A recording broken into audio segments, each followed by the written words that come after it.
rejoice together.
On day 3, I sent word to the tomb early.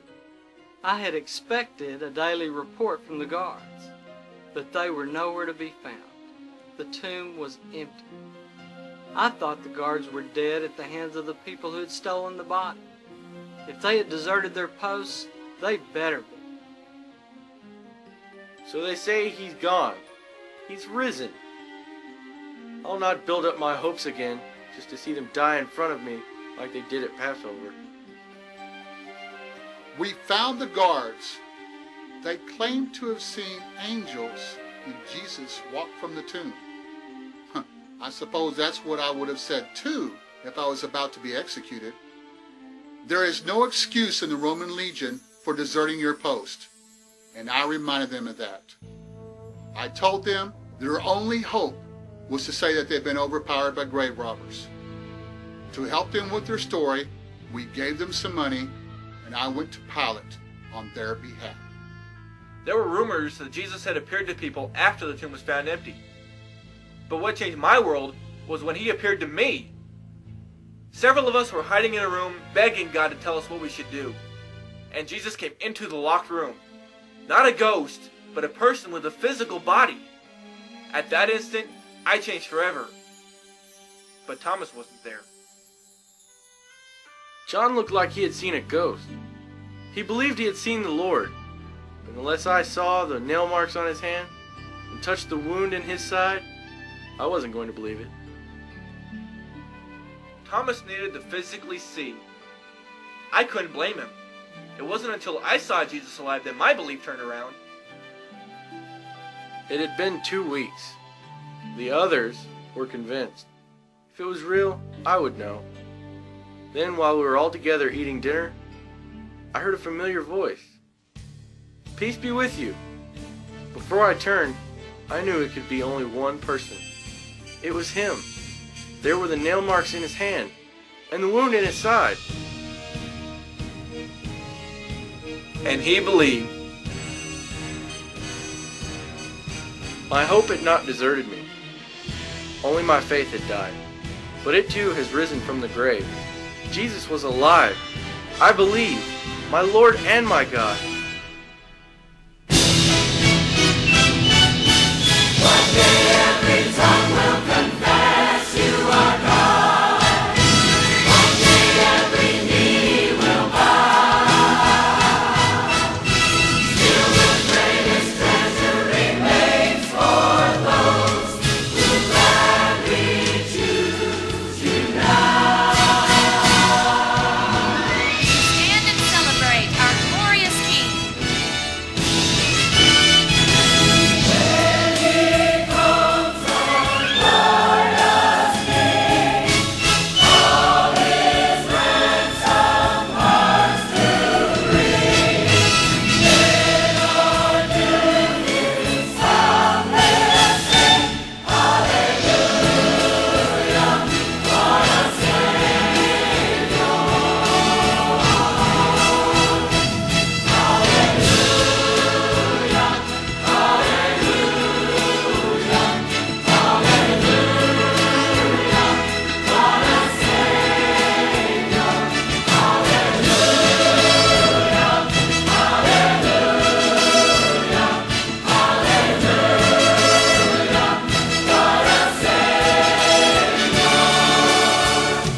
Just weeks before, those 11 men had been hiding away in locked rooms, afraid to come out. But after the reported sightings of Jesus, they had changed. They said he went to Galilee, and off they went. They became fearless. They became bold. And for the first time since I had known them, they were no longer afraid of death. The hope that had turned to despair then turned to belief. I'm afraid that now Rome will have to hear of Jesus. Rome was the first power to come in contact with Christ. It was also the first to convert to Christianity. In less than a month, the disciples were boldly preaching Christ resurrected, fearless in the face of death. Eventually, all but one was martyred in the name of Jesus. What changed them? Why would they so readily sacrifice the lives they had fought so hard to keep? Men who seek money, power, or influence fear death more than any other men. The only thing which could explain that phenomenon was belief. A belief that went beyond simple acknowledgement of a fact. You see, it is not enough to just simply believe. Belief is completed by the decision to follow. And in Judea, 2,000 years ago, just after Passover, 11 followers of Jesus of Nazareth believed, and the world was changed. Thomas had the opportunity to believe because he was able to see Christ risen. But we have an even greater opportunity. Jesus told Thomas, "Because you have seen me, you have believed. Blessed are those who have not seen and yet believe."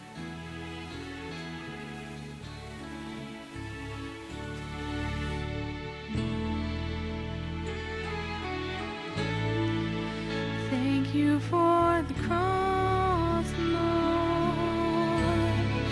Thank you for the price you paid, bearing all my sin and shame. In love you came and gave amazing grace. Thank you for this love, Lord.